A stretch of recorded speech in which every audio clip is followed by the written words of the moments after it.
Hi everyone, in today's video I'm showing you how I made this little pink bungalow. This fits a family of 4 Sims, so that's 2 parents, 1 child, and 1 toddler. I did furnish the kids' room, you'll see later on in the video, that I created it to fit a child and a toddler to share, but you could always delete one of the beds if you want it just for 1 child, or if you want to make it for a teen and a toddler, that works too. Or however you want to do it. Of course, you never have to keep these the way I have them, but yeah, I just wanted to have a little bit of, like more of an option than just 1 kid in the room. And I also got this idea from a build I made last month for one of my patrons. One of my patrons asked for a really cozy, like super cluttered home for her Sims, and I made it a craftsman bungalow, and it was so cute the way it turned out, but I didn't record it because since it was, a commission project, I was trying to get it done as quickly as possible. So I didn't record it, and I didn't want to have to rebuild the whole thing again because it is bigger than this build that I'm making in this video. So instead, I just decided to do like a slightly different version of what I made for her, and I think this one came out really cute too. I think the colors work really well with this build, but I kind of wish that I had recorded the one I made last month because I really feel like it's just so cute, especially because I wasn't trying to make the colors like super matchy. I wanted to make it more realistic, and I love builds like that. I don't know, maybe I'll share pictures in a post one of these days, like a community post here on YouTube. But yeah, so I was just trying to do another kind of family bungalow, but a little bit smaller, and actually recorded this time. So that's what I'm doing in this video. And can I just say that I am so excited for the round walls coming to The Sims. I mean, honestly, I don't even know if they've done the update already or when the update is supposed to be, because I'm horrible with keeping up with that kind of stuff. But I am so happy because, as you might know, for my Patreon, I do patron only save files to show my gratitude for their support. So I just put up a poll 2 weeks ago for the next theme for my patron save file. And the theme that won, I'm not going to give it away here or anything like that because I want to make the logo before I actually announce it. But guaranteed there will be some Art Deco inspired builds.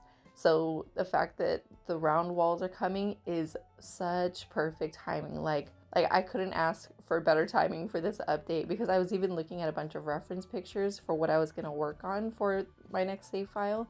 And I was just thinking like, man, I wish that there were round walls because it would be so perfect for this theme. And and I was already like trying to mentally prepare myself for the struggle of trying to make something look Art Deco without having rounded walls and everything like that. But since we're getting the update, I no longer have to worry about that, and I'm ecstatic. I'm so happy for that. The next thing I hope for is spiral staircases. That would be incredible. But beggars can be choosers, I guess.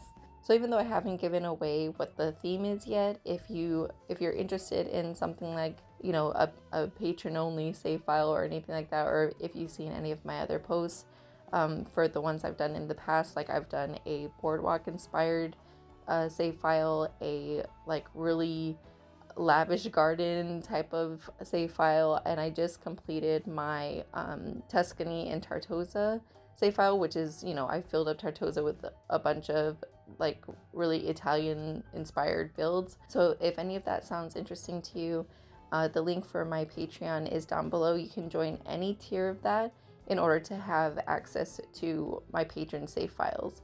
So, all the 3 that I've done already, and then also to see as this next one progresses and to have access to it when it's complete, just join any tier of my Patreon and you can have access to all of that. I also put all my trade files on Patreon, and I do polls for the Sims that I create because I like to turn celebrities into Sims, but I don't use any custom content. So I do polls on my Patreon for which celebrities you want to see me turn into Sims.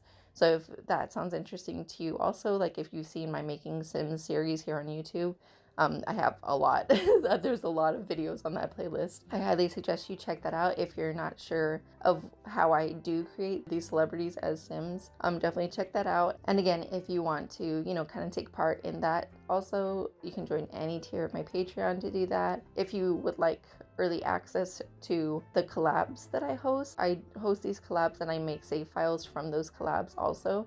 So those I make public access, but if you would like to have early access to those save files, then you can join my Patreon for that. Otherwise, you'd have to wait until, like the official releasing of the collab to have access to those save files specifically.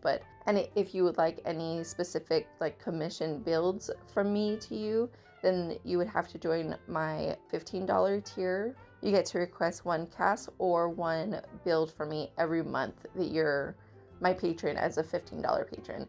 But anyways, I think I've kind of explained enough of that already. I do appreciate anybody who watches my videos. So even if you don't want to become a patron, if you're just watching this video and you want to subscribe to my channel, I truly appreciate that. Any type of support is appreciated. And this build is on the gallery, so be sure to check any information about this build down below, as far as my gallery and like how much it costs, what size lot it is, and everything like that. I don't list all the packs I use unless it's a limited pack build, because otherwise I do have all of the packs and kits and everything, so I just use whatever I need for whatever build I'm doing, based on what I feel looks the best. So if you're ever curious about what packs are used for these builds, of course in the gallery it has all the icons for each of the packs that were included. And if you want to see which items are from that pack specifically, you can just click on the icon and it'll show you what is from that pack that I use. So if it's only like one little plant or something like that and you're okay with that little plant being missing, you can still download this build and pretty much have everything exactly the same aside from that one plant that you might not have in your game. But I just wanted to explain that just in case you're not sure of how that works. I think I'm done talking here because also, I don't know if you can hear, but I think someone's cutting the grass outside, so I don't want to worry about any extra noise in the background. But I really appreciate you watching this video again, and remember to like, subscribe, and I will talk to you guys in the next one. Bye!